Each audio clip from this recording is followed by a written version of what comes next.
So I wanted to get into the new features of Axon 4.1, and before doing so, I don't want to just enumerate all of the features. I always go back in time a little bit and do a very brief summary of where we are, what our vision is, and what we believe in. There's always people in the webinar that are new to Axon.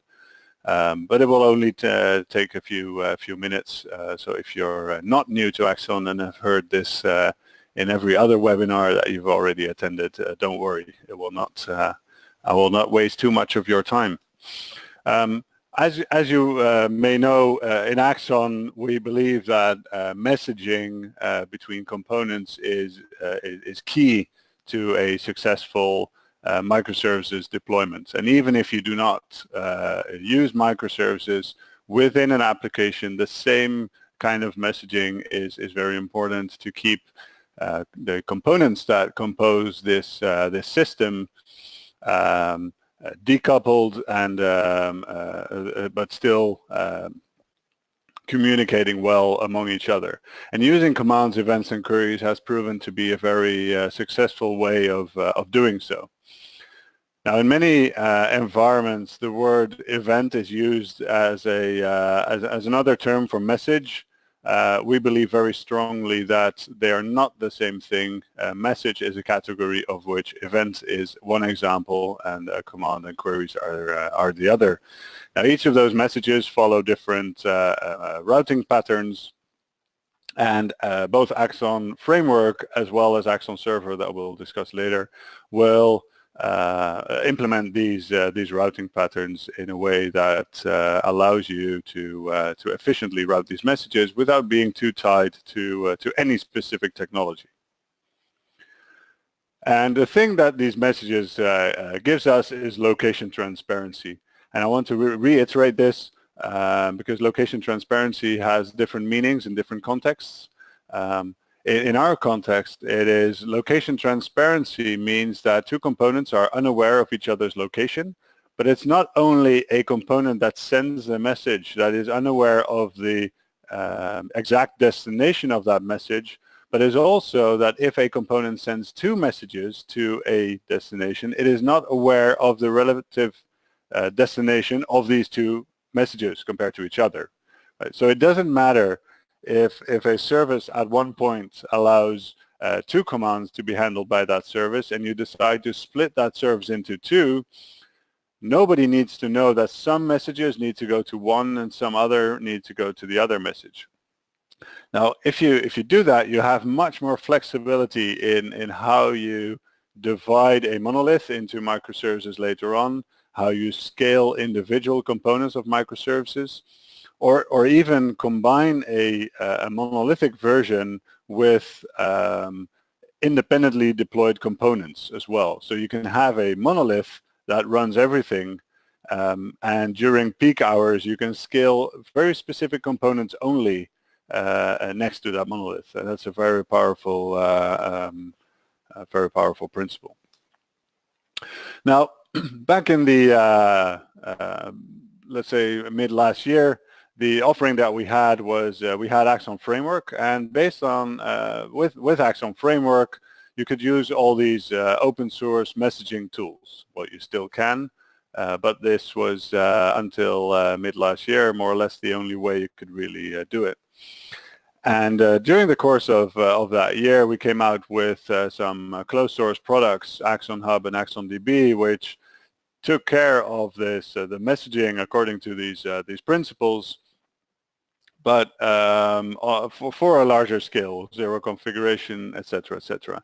And the idea was that if you started a project, you would start with the open source and then migrate to Axon Hub and Axon DB if necessary. But we've noticed that route from the open source to Axon Hub and Axon DB was actually very complex, and it takes a lot of time. There's a lot of investment in getting these open source tools, in configuring RabbitMQ correctly, making sure that Spring Cloud Discovery works exactly the way you want it to work in the specific network environment that you're in. configuring Postgres, etc., etc. There's time involved in connecting these open source frameworks. Now that time had to be undone, basically, or anything you did in that time was undone by any migration to Axon Lab and Axon DB. Now that's not entirely the kind of message that we wanted to portray. So what we wanted, and we combined these two products last year. We announced that last year. We released it in October, which is Axon Server. So as of Axon 4, Axon 4 now defaults to Axon Server. There was a number of features that we also included. And what that gives us, the Axon Server, is both the messaging as well as the storage part. So the messaging is very important for commands and queries, whereas the storage is key to events. And combining that in one product made it a lot easier to manage instances of well, now Axon Server. And what it allows you to do is, if you look at the application on the right, so there's two applications here consisting of a number of components that communicate with each other. And because Axon is deployed with each of these applications, it connects to Axon Server, and they can communicate as if they're in the same instance. It doesn't matter. They don't care where commands are going, or where events are going, or where queries are going. And that means we can very easily evolve an application, take components out or add new components, add behavior as we like, and Axon Server will automatically route the messages to their correct destination. And it does so because Axon Framework, when connecting to Axon Server, provides just enough information in that connection to let Axon Server know what it can do. So if we go back to the proposition that we have, is we have Axon Framework, which is the Apache 2 licensed open source framework. You can still connect to all these different connectors that we have. You can still use, for example, Postgres or any relational database underneath as an event store. You can still use Spring Cloud, Netflix, or whichever, whatever you like, as a discovery mechanism. You can use RabbitMQ. There's a Kafka connector there as well. So you can still choose those. And on the other side, we have the closed source Axon Server, but that didn't really solve the issue that we had. There's still this challenge of open source versus closed source and migrating. So what we did in October last year was we also have an open source version of Axon Server, or we announced the open source version. There's already a free download. We had some prioritization issues, but we are working on publishing the source code of Axon Server as well. We expect that to happen very soon. And that makes it a lot easier for you to make a choice. You can choose whether you want to go the leftmost route, where you pick all your open source components. The advantage is you have no license agreements whatsoever.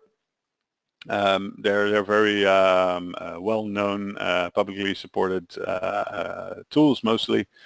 Or you go the Axon Server route, where you have two options: go for the closed source right away, or start with the standard edition of Axon Server. And then from there, you can choose if you want to upgrade to Axon Server Enterprise later on. If you want if you like it and you want the enterprise features, that is a zero configuration change, right? It's just setting up the Axon Server, launching the Axon Server Enterprise version on top of the data that you already had, and then you can continue. That's a very simple migration. But if you want, you can also migrate the other way. You can also go back. There's nothing holding you in Axon Server, and in fact, the investment that you need to do to migrate from Axon Server to, let's say, the open source project approach, if you will, is the exact same investment you would have if you started that approach from the beginning. Now, using Axon Server is a zero configuration, zero effort thing. You just launch Axon Server, you launch your application, tell that application where Axon Server is if it's not running on your local host, and that's basically the only essential configuration you need to get started. So some of the changes we made in Axon 4 were, well, it defaults to using Axon Server. If you don't want Axon Server, that's fine. You just define whatever else it is that you want to use, just the way you used to do that in prior version. We worked on simplifying configuration, not only if you use Spring Boot, but also without Spring Boot. We have quite some customers that are not running on Spring, and we want to make sure that they have a nice and smooth experience configuring their Axon infrastructure as well. There's a number of API improvements that we prepared back then to make sure that any features that we would think of, for example, at 4.1, we were able to implement those without too many breaking or without breaking changes. And we also restructured some of our modules. So we made a very clear distinction between core modules, which is the Axon Framework, the essence of Axon Framework, and some of the extensions. And these extensions take care of the connectors to third-party open source software. So take into account that, or be aware that these extensions have a slightly different Maven group ID. So if you're looking for to upgrade and you're using the AMQP connector, for example, you will not find the 4.0 or 4.1 for that matter in with the same group ID. You have to change the group ID as well. Now the difference between Axon Server and Axon Server Enterprise is mainly in the clustering. So Axon Server itself is a standalone version, so you can run an instance. You can just set up an instance of Axon Server. It takes care of the routing. It has a storage engine using the file system, really optimized for accessing the way you would want to access an event store. It provides some basic monitoring for your applications. So basically there's a window where you can see which applications are connected, and it provides information about these application instances. Things like SSL support are in there, and I'll demonstrate this later, but you can use the event processor balancing the manual way. So it has to be triggered by some process before the balancing happens. Whereas the enterprise version, you have support for clustering, so you can set up a cluster of server nodes. They use a consensus algorithm to ensure that whatever data you submit or whatever configuration changes you make are only acknowledged when a majority of nodes has acknowledged that change. Making sure that even when you lose one or maybe two nodes, you can still keep on running your cluster and you remove the single point of failure. You get more advanced monitoring there. There's more data that you can use. Some of that monitoring is exposed, but some of that is also used internally in Axon Server to more efficiently route messages. For example, queries could effectively be sent to any node capable of handling that query. Axon Server will keep some performance statistics of all these nodes and make sure that the nodes that are responding faster to the queries are given have a higher likelihood of receiving that query. There's some more advanced app authentication and access control. Basically, you can define which applications are able to connect to your Axon Server. You can revoke that access as well. The event processor scaling and balancing is automatic, as we'll see later on. Essentially, that means when new nodes connect, Axon Server will instruct nodes to balance the event processors they have to make sure that all nodes have an equal participation in processing these events. And the last one is multi-context, where you can essentially create logical databases, quote unquote, if you will, where each context is a separate sort of group of applications that do not interact with other contexts unless explicitly defined in such an application. So an application will connect to a context, and it will only receive events that have been published in that context. The same for commands and queries, which is a very powerful principle, especially in larger enterprise deployments. So going from 4.0 to 4.1, what did we include in this last release? So first of all, micrometer or micrometer. I hear different pronunciations of that word, but support for I'll stick to micrometer. So since Spring Boot 2, micrometer is the standard way of exposing metrics. And with Axon, we could not really stay behind, so we added support for that. This, by the way, was a community contribution. 4.1 is the most, or the Axon Framework 4.1 was the most contributor-heavy release that we have so far. So that's a very good sign that the community behind Axon is growing, not only in size, but also in how they interact with us. And so if you're listening and you did a commit, thank you very much for your help. In the end, that's what the open source is about. We have also included an event gateway. So sometimes you come to a realization that hey, we have got a command gateway, we have a query gateway. Where's the event gateway? And for us, publishing events from an aggregate was so natural. Was such a common practice that we forgot that there's sometimes events that don't originate from aggregates. There's sometimes events that originate from just command handlers or external components. So yeah, why not have a gateway there as well to give you the same API feeling, just a smoother API to publish events on the event bus, without needing to worry about the event message structure with payloads and everything. So that's one feature. We renamed the GDPR module to the data protection module. So if this is just a rebranding, essentially, that means if you do a migration from the GDPR module 4.0 to 4.1. You will have actually no new features. It's just a rename. So if you're on the GDPR module, just stay on there. You can always do the migration later. If you're starting new with the GDPR module, you'll get the data protection module instead. There's just some package renames. There's no feature changes there.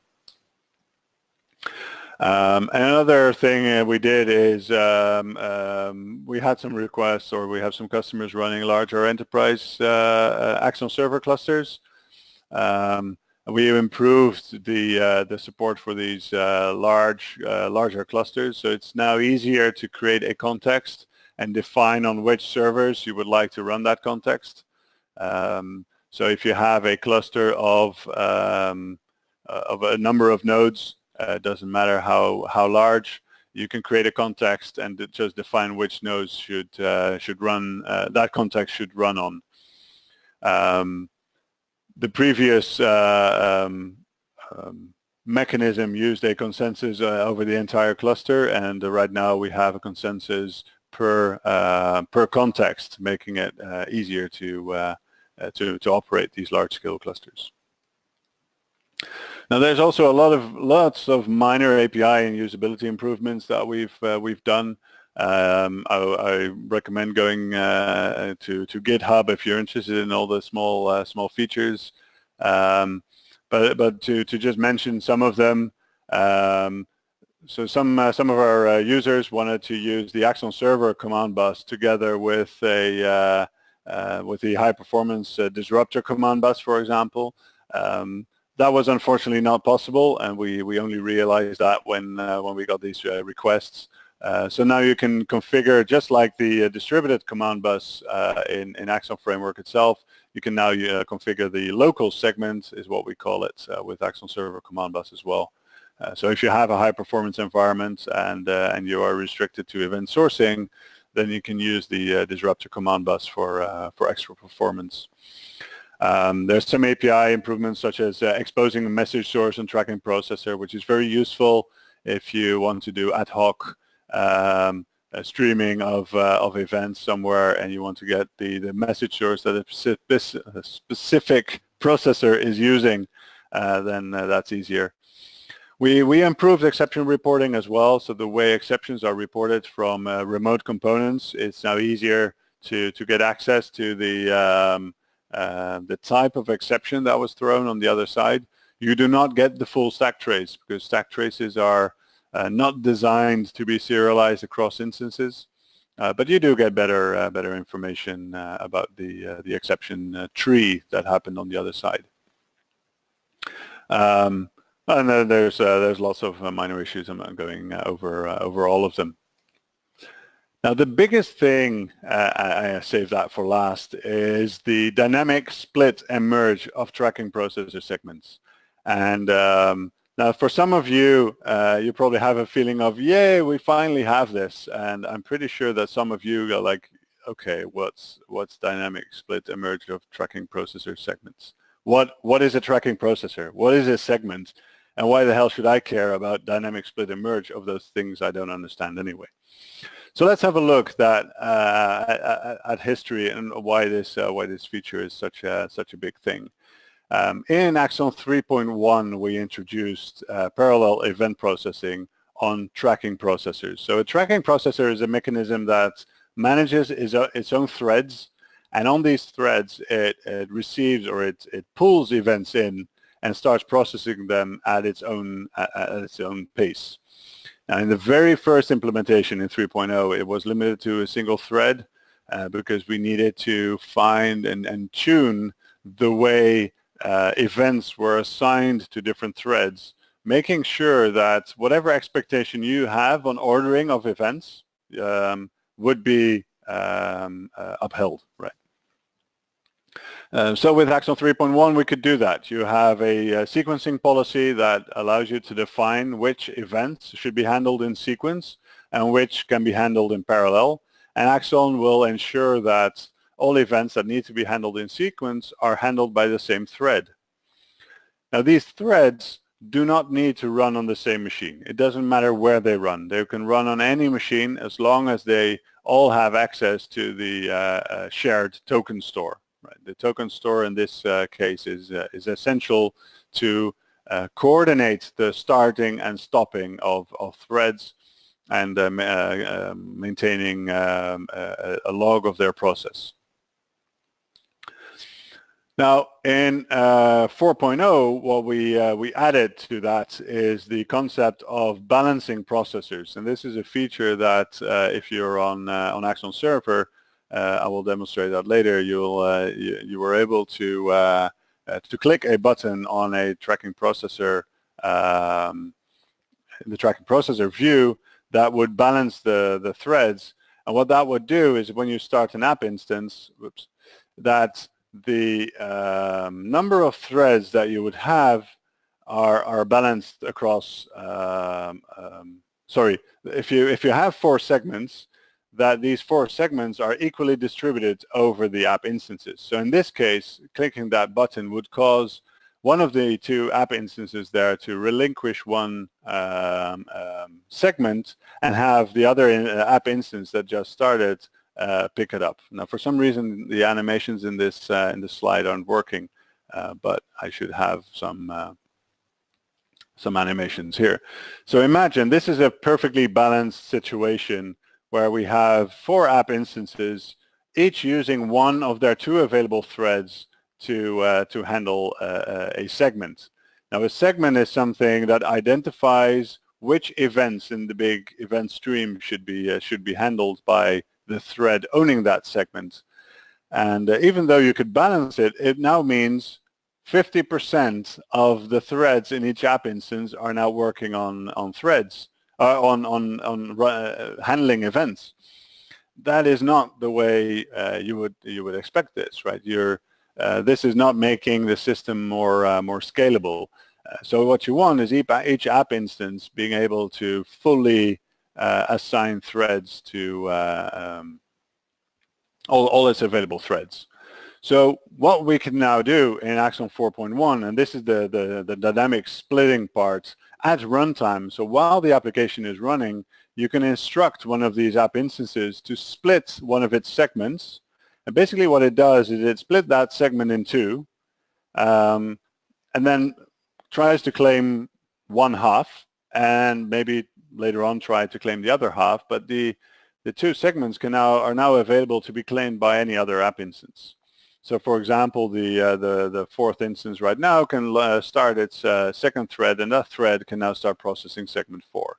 Now we can do that, so we can continue doing that, and we have segment 5, 6, 7, 8, and with 8 we have all threads using handling events again.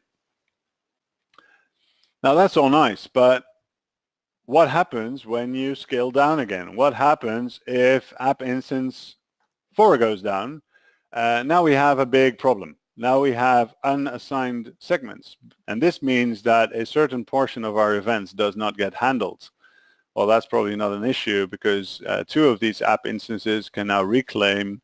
They have threads available, so they can claim these segments, and processing continues as normal.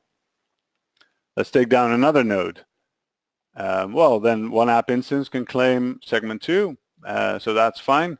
But now we have segment 4 unclaimed, and there's no threads in our app instance capable of claiming that segment, right? There's no resources available anymore. Axon Server will report this as a warning. It will give you a warning that not all segments are claimed. If you're not using Axon Server and you're just running an instance, if you're just running Axon Framework yourself, you can use the processor status API to retrieve information and to find out which segments are available and which are claimed. So now we have a little bit of a problem on segment 4. So what we would want to do now is merge segment 4 back into the segment that it was originally split from. And to do that, we need to instruct the owner, in this case of segment 0, to merge segment 4 again. In that case, segment 4 will disappear. It will be merged into segment 0 in this case, but that's a bit of a mathematical thing. I'll not dive into that. And now again, we have a situation where all threads are handling a segment, and we're back again. Now this is all at runtime, right? There's no stopping or starting of instances other than what you want to do because you want to run more or less instances. Now the API for doing so, there's an API, there's API calls on the tracking event processor. So here's a bit of a code example that shows you, first of all, to obtain an event processor from the configuration. And if you find it, you can do a split segment on the tracking processor, or you can call merge segment on it. Now, if you want to do this in just Axon Framework, you would have to be very careful to send the split command, or to make sure that the split operation is performed on the actual instance that owns that specific segment. Same for a merge. You need to send that message or the instruction to the instance that owns that specific segment, and also it needs to be able to claim the segment that it needs to merge with. So if you want to merge segments 0 and 4, you would that node will have to be able to claim both 0 and 4 to make sure that nobody is processing events on either of those while they're being merged. You want this to be a safe operation. You don't want events to be accidentally skipped or handled twice. In some cases, that's just as bad. So it's very essential that they have this claim, and that means you need to coordinate this activity between these different instances, and that can be pretty annoying. And that's why this coordination is done automatically by Axon Server. Essentially, you just need to either do an API call to Axon Server, say, hey, I want this, I want segments to be merged. Axon Server will automatically find the segment that has the smallest portions if they're being merged, and merge those to create a nice balanced number of segments in the platform. So why not show that in real life? I mean, this is pretty abstract, and sometimes a demo is worth more than 1,000 words. So I've got an Axon Server Enterprise version running here. In fact, for the demo, it doesn't matter too much if it's Enterprise or not.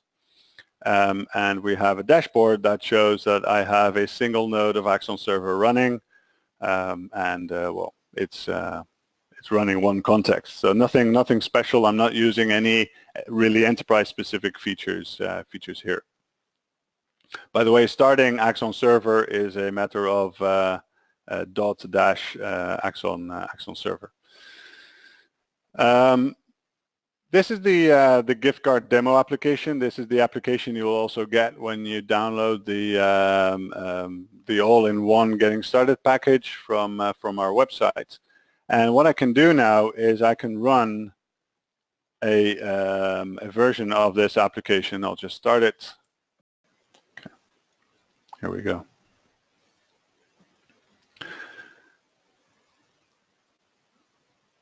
So now it's starting. It's a very simple Spring Boot application that allows us to issue gift cards and then put money on it and then redeem the money from them. So right now I can see some open streams. I can see the logs that it started, and if I go back, you can see that this screen has updated. So this screen updates in real time. So there's a WebSocket connection going from the UI to the Axon Server instance. So as soon as something happens, I will see that change here. I can now click on this application. I see some basic information about what this application can do. This is the type of information that Axon Framework, the connector, shares with Axon Server, with which Axon Server can do all sorts of routing. So you can see here the commands that this node accepts or this application accepts are issue, redeem, and cancel. It can handle specific types of queries. You can also see that these queries have not been executed yet. That makes perfect sense. But we also see this event processor here. And there's a number of buttons of operations that you have. Now this one is particularly dangerous because it just stops the event processor. But the other buttons we have here, this allows you to split a segment in two. Now there's no point in doing that right now, although I just could. It does give me a warning. And now I'm getting a warning that not all segments are claimed. And that's because it has split segment 0, which is now 1/4 of the entire stream, and there's segment 1, which is 1/2 of the entire stream, and there's segment 2, which is unclaimed, which is the missing quarter. So we don't want that. So let's go back to 2. Now we've got 1/2. Now what's going on in the background is that Axon Server instructs the connected applications to split or merge, in this case, a specific segment. Now the API in Axon Framework requires you to identify which segment you want to merge. Axon Server does that, finds that out automatically. So when you split, it takes the biggest segment, so the one that has the lowest divisor here, when you merge, it will take the smallest ones. It will merge the two smallest segments into a larger one. Now I've set auto load balancing for this processor to the thread number. The default is to have it disabled. So I assign the thread number. What it does is when I start a new instance, which I can do like this. So I'm running this a copy of the same application, but this launch profile instructs Spring Boot to pick a random available port instead of the default 8080, so that we don't run into port conflicts. Now this application will start. It's connected to Axon Server now. Now we can see there's 2 instances running. So the one I had earlier was 25.780. Now you can see I've got 2 segments, and in a couple of seconds you'll probably see one of these segments swap over. And that's the auto load balancing kicking in. Here we go. It takes a little while to update the screen. But now you can see that I didn't do anything, but Axon Server noticed, hey, there's two applications, two instances that are trying to do event processing. All segments are owned by the same instance. If I instruct that instance to let go of one segment, I can instruct the other one, or the other one will automatically pick it up. But now we have two active threads, but actually we have 4 threads available. The number of threads available is something that we do not currently display in this UI. That is something you can expect in future versions. Now this is auto load balancing. I can also manually trigger it by clicking here or doing the API call. You can also do this programmatically by invoking an API on Axon Server. But now it actually makes sense to split. So I can split again. For a while you'll see that. Here we go. So now I can see that segment 0, 1, and 2 are all claimed, and I can do it once more. And it found the biggest segment and split that in 2 as well. So this is how we can dynamically change the number of threads. We'll also implement auto load balancing features to increase and decrease the number of segments as more nodes become available, so that it really becomes a one-off configuration. How do you want this processor to scale? And you can define how you want to do that. Now, if I'm to stop or crash, in this case, a node, you can see that it's gone. The connection was lost. And Axon Server is now reporting that not all segments have been claimed. So I can go back to less nodes, and I can scale it back. Axon will automatically make sure that any events that have not been handled will now be handled as well, and processing continues as normal. So far for the demo. If you have any questions about this, ask them in the question panel, and we'll get to that after the webinar.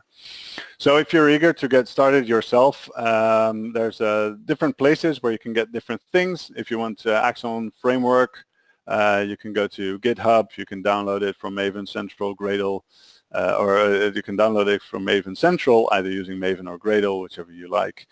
Axon Server, the source code will be published very soon on GitHub. We just had a progress meeting today, so that will happen soon. You can start it as a Docker container. Basically, just do docker start Axon Server well, after downloading the images. You can also download it as a zip file, so you can just run the applications as native processes.